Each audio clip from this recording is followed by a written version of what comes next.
Part 2. Smart Device Discovery. When you launch Sync for the first time, you'll be greeted by this rather blank-looking screen. But as soon as you connect a smart device to a USB port on your PC, Sync will auto-detect it, and the Configure Device window will be populated. Your window may appear differently depending on which device you're connecting.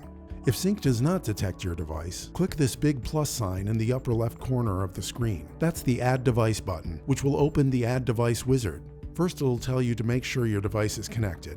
It is, so I'll click Next. Then select the device family. We're connecting a smart probe, so I'll click End Device/probe. Then click Next. Then select the communication interface. We're connecting via USB to COM port 9.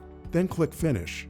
And there's our device in the list of devices on the upper left. For each connected device, the assigned name and the product name will be displayed here. For this video, we're using an OmegaLink SP003 Smart Temperature, Humidity, and Barometric Pressure Sensor.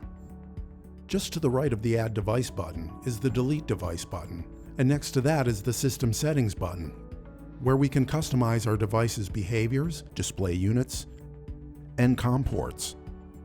Next to that is the Reconnect button, and then the Auto Scan Device Settings button, where you can add or remove devices from the list of devices that you wish Sync to auto scan for. Below the list of devices is the Device Attributes list, showing device ID, core and firmware versions, manufacturer and calibration date, operating hours, COM port IP address, as well as voltage and operating temperature. All the metadata needed to trace where your measurements came from and what was the overall health of the sensor at the time of measurement.